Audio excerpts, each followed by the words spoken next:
students, today through this video I would like to tell you how to write the bar graph in IELTS test in an effective manner or smart way. Before writing the bar graph, you must have knowledge that how many types of bar graph are there. First is horizontal bar graph. You can see this is known as horizontal bar graph. Second is vertical bar graph. When the bars are in the form of vertical, then it is regarded as vertical bar graph. Next is stacked bar graph. Stacked bar graph कैसा होता है students? जब बार के ऊपर बार place कर दी जाती है उसे हम स्टैक्ड बार ग्राफ कहते हैं. फॉर एग्जांपल जैसे मैं यहाँ पे आपको एक ड्रॉ करके दिखाती हूँ. 5%, 10% गर्ल्स बॉयज ये क्या कर रहे हैं? फुटबॉल खेल रहे हैं. फाइन, ठीक है. लेकिन अगर इसको मैं ऐसे ड्रॉ कर दूं 0, 5, 10, 15 बॉयज गर्ल्स फुटबॉल, ये है स्टैक्ड बार ग्राफ. बार के ऊपर बार जब प्लेस कर दी जाती है तो उसे हम कौन सा ग्राफ कहते हैं? Stacked bar graph. And the fourth type is segmented bar graph. Similarly अगर स्टैक्ड बार ग्राफ को हॉरिजॉन्टल पोजीशन में रख दिया जाए तो उसे हम क्या बोलेंगे? Segmented bar graph. So there are 4 types of bar graph: horizontal bar graph, vertical bar graph, stacked bar graph and segmented bar graph. जब भी हमने बार ग्राफ लिखना है, बार ग्राफ लिखने के लिए हमने क्या करना है कि हम इंट्रोडक्शन लिखेंगे, बॉडी पैराग्राफ 1 और 2 में इंफॉर्मेशन को डिवाइड करेंगे, देन ओवरऑल लिखेंगे. ओवरऑल हमारा सब्जेक्टिव रहेगा जिसमें हमने क्या लिखना है? हाईलाइटिंग फीचर ऑफ ग्राफ लिखना है. इसमें हमने कोई भी नंबर, कोई भी फिगर को हाईलाइट नहीं करना है. जो इंट्रोडक्शन होती है उसमें क्या होता है? बेसिकली हमने टास्क 1 के जो गिवन क्वेश्चन होता है उसको पैराफ्रेज करना होता है. Means we have to rewrite it in our own words rather than replacing it with the keywords. Introduction में हमने 6 कीवर्ड्स यूज करने हैं: name of graph, verb, terms, about, place and time. इन 6 कीवर्ड्स को use करके हम beautifully अपने task 1 की इंट्रोडक्शन लिख सकते हैं. Now we can see it on the sheet. The supplied horizontal bar graph gives the information in terms of percentage about the men and women who use the internet for different purposes in Canada in 2000.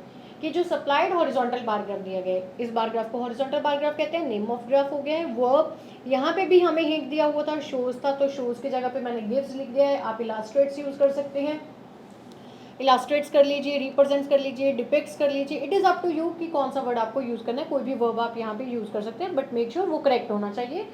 Gives the information, किसके terms में data given है? Percentage के term पे, because यहाँ पे percentage का sign highlight किया गया है.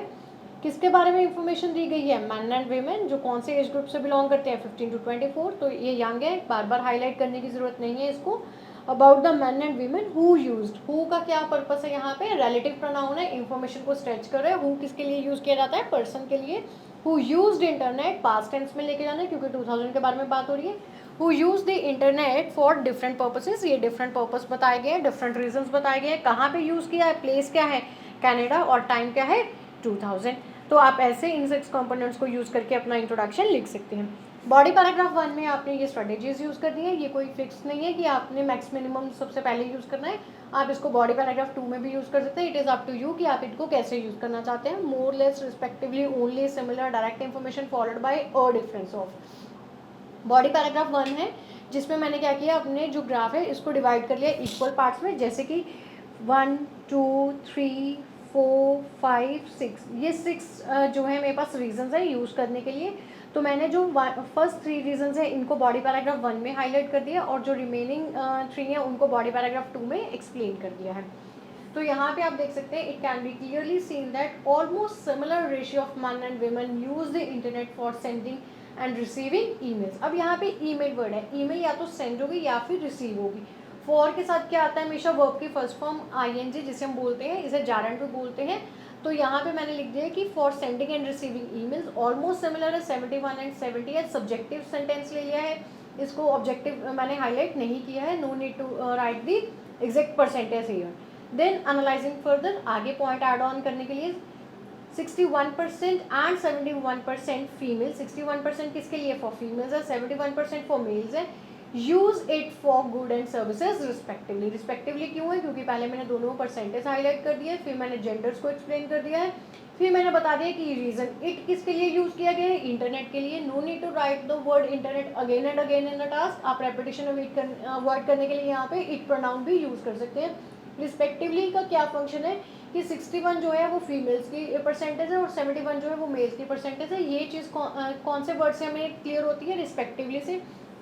रिस्पेक्टिवली की जगह पे आप सिक्वेंशियली वर्ड भी यूज़ कर सकते हैं, अकॉर्डिंगली भी यूज़ कर सकते हैं, it is up to you. लेकिन मेक श्योर गाइस कि अगर आप सिक्वेंशियली यूज़ करें, अकॉर्डिंगली यूज़ करें, तो आप इस तरह का कोई भी मिथ नहीं बनाएंगे कि सिक्वेंशियली यूज़ करने से मेरे को 6.5 मिल रहा है या 6 मिल रहा है। ऐसा नहीं है, एक सिंगल वर्ड आपका बैंड जज नहीं करता है, आपका होल डेटा इंटरप्रिटेशन स्किल्स बताते हैं कि आपके राइटिंग के एक्चुअल स्कोर क्या है। Then moving further, 48% females and 50% males utilise internet for chatting purpose, क्योंकि उसके बाद चैटिंग के बारे में बात हो रही थी। डायरेक्ट इन्फॉर्मेशन ली थी कि 48% फीमेल्स एंड 50% मेल्स। तो ऐसे हमने स्मार्ट वे में अपने 3 पैरामीटर्स को, यहाँ पे 3 रीजंस को कि क्या रीजंस हैं यूज़ करने के इंटरनेट को, यहाँ पे हमने एक्सप्लेन कर लिया है। रिमेनिंग 3 हम कहाँ पे एक्सप्लेन करेंगे, बॉडी पैराग्राफ 2 में। जब बॉडी पैराग्राफ 2 स्टार्ट करेंगे तो हम एक कनेक्टर यूज़ कर सकते हैं कनेक्टिविटी मेंटेन करने के लिए। The data further demonstrates that 6% more males used internet for playing online games than females। अब आप यहाँ पे देख सकते हैं कि क्या हुआ है, जो मेल्स हैं वो कितने हैं, 64% है, और जो फीमेल्स हैं वो कितने हैं, 58% है। अगर 64 में से 58 को सब्ट्रैक्ट कर देंगे तो कितना आता है, 6। तो हम ये कह सकते हैं कि 6% मेल्स ज़्यादा इंटरनेट यूज़ करते हैं किस पर्पज़ के लिए, फॉर प्लेइंग ऑनलाइन गेम्स के लिए, दैन फीमेल्स। ऐसे नहीं कहना 6% ज़्यादा इंटरनेट यूज़ हुआ है, इंटरनेट 6% ज़्यादा यूज़ नहीं हुआ। इंटरनेट तो आपने जब यूज़ करना स्टार्ट कर दिया तो आप यूज़ कर ही रहे हो, ठीक है। आप ये नहीं कह सकते मैंने 10% इंटरनेट यूज़ किया, मैंने 6% मेल ने ज़्यादा इंटरनेट यूज़ किया है, किन के कंपैरेटिवली, फीमेल के comparatively, for which purpose, for playing online games. तो यहाँ पे आपने ऐसे सेंटेंस को लिखना है। वेयर एज क्यों लगाया है, वेयर एज कंपैरिजन के लिए लगाया है, क्योंकि आगे आप देख सकते हैं ऑनलाइन शॉपिंग के लिए 38% फीमेल इंटरनेट यूज़ करती है और मेल यूज़ करते हैं 28%। डिफरेंस निकालिए अगेन 10%, तो यहाँ पे मैं बोल सकती हूँ 10% लेस मेल्स प्रेफर्ड में डबल आर आता है, ध्यान रखना है आपने इस चीज़ का। प्रेफर टू यूज़ और टू के साथ हमेशा वर्ब की फर्स्ट फॉर्म आती है, ये भी ग्रामेटिक मिला है आज आपको। Use it for online shopping than females. Again comparison की है स्मार्ट वे में, दोनों ही कैटेगरीज को मैंने क्लब कर दिया है वेयर एज कनेक्टर के साथ। A difference of 4 is noticed in the proportion of males and females who use it for research and education purpose। आप यहाँ पे कह सकते हैं कि डिफरेंस देखा गया है, डिफरेंस आपने अब नोटिस किया है ग्राफ लिखते टाइम, इसलिए यहाँ पे इज है।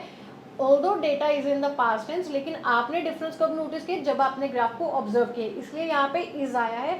A difference of 4 is noticed in the proportion of males and females who used it for research and education purpose। अगर हम ग्राफ को केयरफुली देखते हैं तो हमने क्या चीज़ नोटिस की है कि रिसर्च और एजुकेशन को छोड़ के बाकी जितने भी चीज़ें हैं उसमें सबसे ज़्यादा क्या यूज़ हुआ है, फीमेल्स ने ही इंटरनेट को यूज़ किया। तो आप कह सकते हो parent that except for research and education internet was use more by females for other activity than males. तो आप ऐसे अपने टास्क को ब्यूटीफुली एक्सप्लेन कर सकते हैं by using these strategies. I hope you like this video, wish you best of luck and thank you.